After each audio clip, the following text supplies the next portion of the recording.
안녕하세요. 안녕하세요. 새해 복 많이 받으십시오. 새해 복 많이 받으십시오. 영상이 어느 정도 뿌였네요. 오늘은 좀 다르게 보인다. 약간 하드리캠 같은 그러게요. 정도의 그런 새해 첫날 이렇게 빛 번짐이 너무 심한 느낌이 있죠. 정말. 네, 저희 잠깐 천국에 와 있습니다. 저희가 사실은 새해 저희 TV와 아무튼 새로운 장비를 구입을 했는데 조금 세팅 미스가 난 것 같고요. 일단 저희가 뭐 사실 저희가 뭐 이렇게 얼굴로 하는 방송이 아니다 보니까 네, 얼굴로 하는 방송이 아니다 보니까 오늘 좀 뽀얀 상태로 애기 같은 피부 상태로 오늘 좀 진행을 해보겠습니다. 전략적인 거죠. 네. 약간 뒤로 가면은 괜찮지 않나요? 약간 뒤로 가면은 괜찮은데 근데 뒤로 가니까 더 이상하네요. 네. 여러분 오늘 그 주제를 저희가 변호사가 되는 방법 알려드립니다라고 말씀을 드렸는데요. 사실 지금 이 기간 중에도 지금 이 순간에도 너무 긴장하고 계신 분들 계시잖아요. 그쵸. 네. 예. 그렇죠.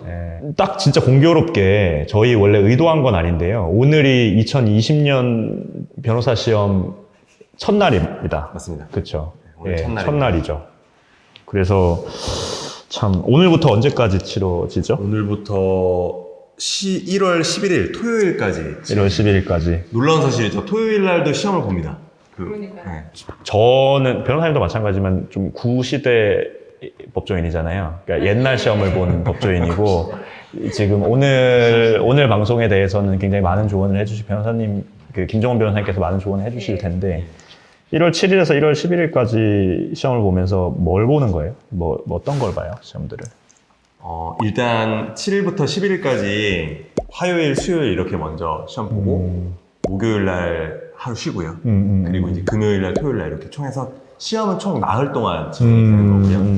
크게 세 과목을 시험을 봅니다. 공법, 그다음에 형사법, 민법 이렇게 총 세 과목을 보는데 네. 오늘은 이제 공법 시험을 보셨죠. 공법은 이제 조금 세부적으로 말씀드리면 헌법이랑 행정법을 의미하는 거고, 예, 그다음에 이제 민법이라고 하면은 민법이랑 상법, 민사소송법 이제 이렇게 보고 형법은 형법, 형사소송법.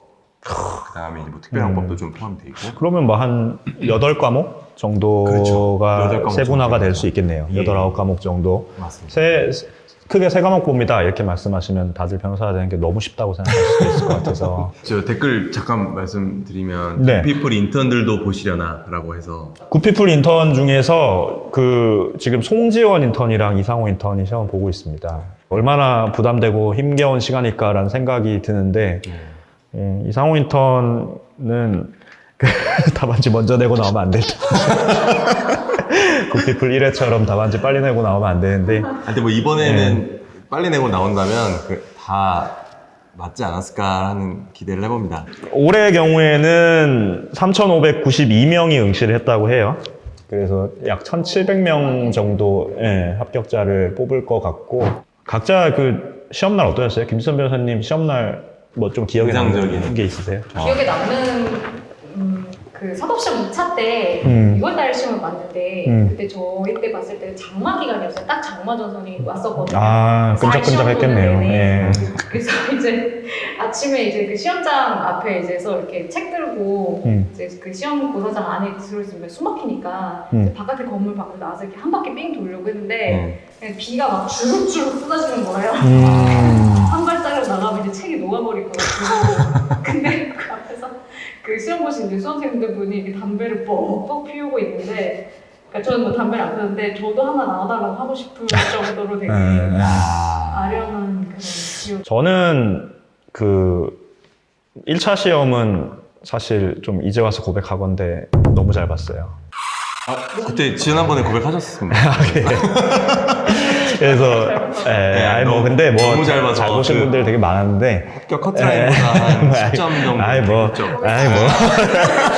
뭐 더 크게 얘기할까요?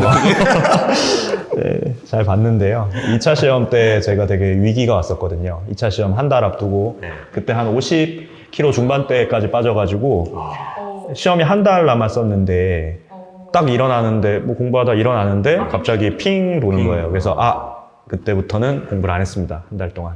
그리고 이제 당당히 합격. 밥이랑 영양제 같은 것만 먹었습니다. 근데 그렇게 하고 이제 딱 첫날 첫 과목을 딱 시험을 봤는데 고 시험까지 볼 수 있는 체력을 제가 남겨서 갔더라고요. 헌법. 재료. 첫날 첫 수업이 헌법이었는데 헌법을 딱 보자마자 그냥 내가 정지하기 시작하면서 그래서 너무 속상한 얘기인데 좀 웃었습니다. 죄송합니다. 네, 너무 이제 와서 다 속상해요. 지난 일이니까요. 그러니까요. 네. 아. 그때 사법고시 2차도 4일을 보는데요. 네. 4일 중에서 첫날 그렇게 망치고 나니까 그냥 저도 안 갈까 했었어요. 둘째 날부터. 근데 그래도 내가 열심히 했으니까라고 해서 완주를 해서 해보자. 그랬던 경험이 있어요. 저는 정말 충격적인 에피소드가 하나 있습니다. 어떤? 제가 첫날, 그러니까 오늘이죠, 오늘. 그러니까 그 공법 시험 날 첫날인데, 네. 택시를 타고 이제 이동을 하는데, 택시 기사님이 조금 어르신이었어요.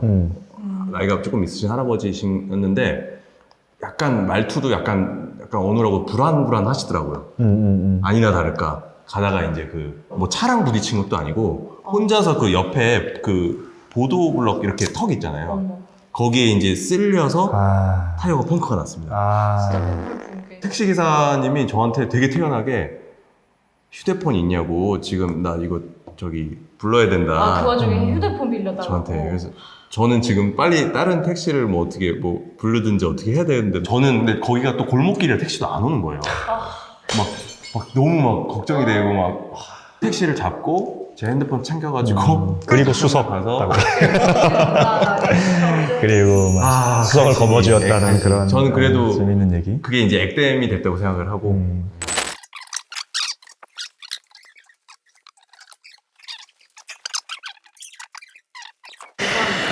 자, 이제 다시 얘기를 좀 해보죠. 네. 지금은 이제 로스쿨로만 변호사 이제 선발을 하는 거죠. 예. 네. 맞습니다. 2022년부터 2017년까지. 17년까지. 네. 5년 동안 병행이 됐고, 17년까지. 17년 12월 31일에 사법시험이 완전히 폐지됐고, 근데 지금도 연수생이 있나요? 지금 연수생이 있어요? 사법 연수생이 있습니다. 있을 거예요. 있습니다. 예. 굉장히 극소수의 연수생이 있다고. 얼마나 극소수일까요? 한 20명 있을 것 같은데. 한 분 있습니다. 한 분이에요? 여러분. 참고로 거기 건물 엄청 큰데 거기 한 분 계시는구나. 일산에 한 분, 있는데요. 네, 한분 계시다고 한 분. 이야. 지금 그 일산에 있는 사법연수원에 그 변호사님 하실 예. 때 몇 명 입소했었어요? 저희 때 600명 좀 안 되게 있었습니다. 600명. 예. 근데 저는 원래 이제 저희 사법연수원 다닐 때요. 그때 900명 정도가 경쟁을 했고 그 당시에도 뭐 이렇게 경쟁이 굉장히 치열했는데 그래서 한 명 들어갈 때는 와 좋겠다 저분은 단독 수석이니까 이렇게 경쟁 생각을 없네. 하긴 했는데 사실 한편으로 생각해 보니까 2년 동안 굉장히 외로울 것 같아요. 진짜 너무 외로우실 것 같아요. 너무 진짜. 외로울 것 그쵸. 같습니다. 예. 지금 변호사가 그래서 한 몇 명 정도 되죠? 지금 3만 명 정도. 얼마 전에 그렇죠. 3만 명. 3만 명이요? 3만 명 시대가 열렸습니다. 2019년 12월 달에 3만 번째 변호사 등록 변호사가 배출됐다라는 그렇죠. 언론 보도가 났었죠. 네.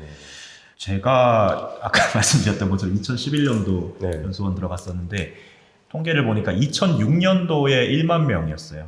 1906년도에 한 명이 처음으로 등록됐는데 와. 2006년도에 1만 명. 그러니까 50년 동안 10,000명 등록된 거네요? 100년 동안. 100년 동안. 아, 100년 1906년이요? 100년 동안 만 명. 이거는 일제시대는 그때도 네, 뭐 어쨌든. 네. 예.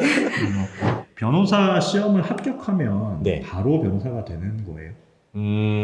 합격자 발표가 나는 순간부터 변호사가 맞긴 합니다. 이분은 변호사가 맞긴 하지만 좀 이 표현이 맞는지 모르겠지만 변호사인 듯 변호사 아닌 변호사 같은 너가 됩니다. 죄송합니다. 반응이 좀. 아니, 요새 앨범 내시나요? 갑자기. 네. 제가 이 노래를 좀 좋아해서.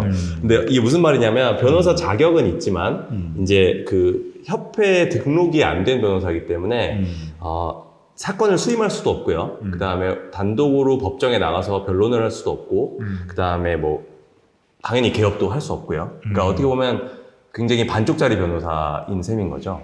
하지만 내가 변호사로서 어떤 법률적인 의견을 뭐 당연히 이야기할 수 있고, 네. 네, 뭐 그런 부분은 있지만 뭔가 이런 서면에 이름이 들어갈 수는 없는 그런 상태로 애매한 상태라고 보시면 됩니다. 근데 그런 논의가 좀 있죠. 그 로스쿨을 나온 사람만 변호사 하게 하는 것도 조금 과도하다 이런 논의도 있긴 있죠. 그렇죠. 뭐 이제 네. 공무담임권 제한이라는 이제 이슈도 제기한 사람도 있고 뭐 여러 가지로.